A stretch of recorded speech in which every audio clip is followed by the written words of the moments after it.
আচ্ছা, ওই এখন তোমাকে বিয়ে করবে চাচ্ছে, তুমি কি করছো কও? ও বিয়ে করবো না। চুপ বিয়ে চুপ করবো না। তুই চুপ। ওই একই বিয়ে, এই একই তো বিয়ে করবে চাচ্ছে, তোমাকে বিয়ে করবে চাচ্ছে, তুমি কি করছো কও? আমি তো অবুঝ। হ্যাঁ, না ভালো করে কর। ভালো করে কইছে তুমি কি বিয়ে করবা নাকি না? যে এতক্ষণ ধরে কি কথা হচ্ছে? এখন- আমরা তো তখন যে তুমি এখন আমাকে কও, তুমি কি হ্যাঁ। বিয়ে করবা? হ্যাঁ। Clear cut. তুমি কি এই সংসার করে খাইবা না না?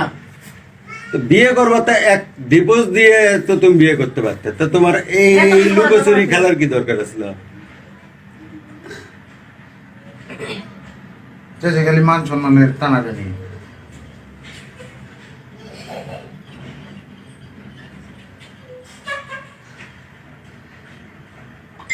বা তোর এটা সত্যি কথা, তোর এটা সত্যি কথা। এই এদিকে না চাপে বস তো দেখি, এদিকে না চাপে বস, তুই দুজন সত্যি দেখা কথা যাচ্ছে বলু। না। হ্যাঁ, এই আমি একটা কথা আছে, তুই এই কথা কয়ে ঘরে ফিরে আয়।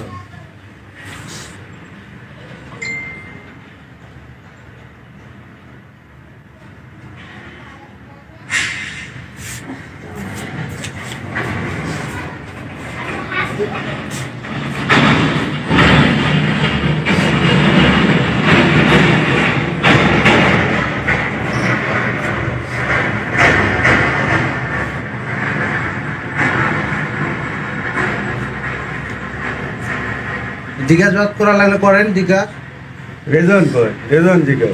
এই রিজন জিগা জিজ্ঞা ওইটি বসো, তুমি বসো। বসো তুমি বসো। তুই বস জিগা জিজ্ঞা জিগা তোমার আর সে উঠানের দরকার নেই ওম কাছে উঠা দাঁড়াও দাঁড়াও, না না তুই সংসার করবি এটা না। এটা হলো আর জামাই, আপনারা দেখেন। রেজন এদিক তাকাও তো দেখি, এটা হচ্ছে আর জামাই, এটা হচ্ছে আর বউ, এটা হচ্ছে নাগর।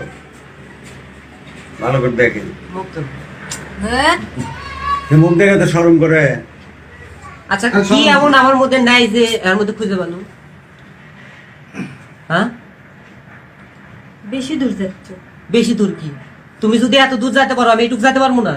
কি জন্য তুমি ওর প্রেমে বললে সেটা কও। হ্যাঁ, কথা কও। হ্যাঁ, কথা কও নাকি? তুমি আমার সংসার করবে না?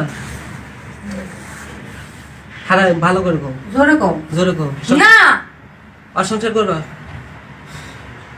হ্যাঁ, আর সাথে চলে যাবা? চলে যাবো কিছু। তাহলে আর বিয়ে করে এই জায়গাতে সংসার করবা? সেটা তো বলবো। তাহলে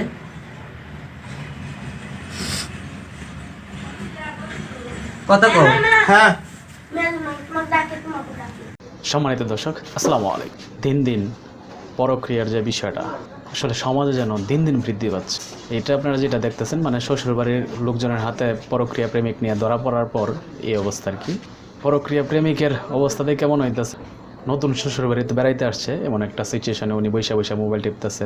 মানে মেয়ে যে উত্তরগুলো দিছে, জামাই প্রশ্ন করতেছে যে তুমি কেন, মানে আমার ভিতরে কি নাই, তুমি যে তার প্রেমে বললা, এবং সে উত্তর দিছে এত দূর যাইও না। তার মানে অনেক গভীরতা আছে এই জায়গায়, অনেক কিছু আছে, অনেক কাহিনী আছে, এটা বোঝাই যাইতেছে। আমি আসলে যে কথাটা বলতে চাচ্ছি, পরক্রিয়া জিনিসটা মানুষকে যে কতটা অন্ধ করে ফেলে, এটা যে ওইটার সাথে লিপ্ত একমাত্র সেই জানে। পরক্রিয়ার কারণে আমরা দেখি নিজ সন্তানকে মেরে ফেলার মতো নজির আছে। পরক্রিয়ার কারণে আমরা দেখি নিজ স্বামীর মেরে ফেলার মতো নজির তৈরি হয়েছে। তাহলে এই পরক্রিয়া যে কতটা ভয়ঙ্কর, কতটা মানে বিপজ্জনক, এটা আসলে বইলা বোঝানোর মতো ক্ষমতা আমার নাই। তো যাই হোক, আসলে আপনার মানে চোখে পড়লো এবং সমাজের এই বিষয়গুলো মনে হলো যে আপনাদের সামনে ওইটা ধরা উচিত, এই জন্য ওটাই ধরলাম। তো ভালো থাকবেন সকলে, আসসালামু আলাইকুম।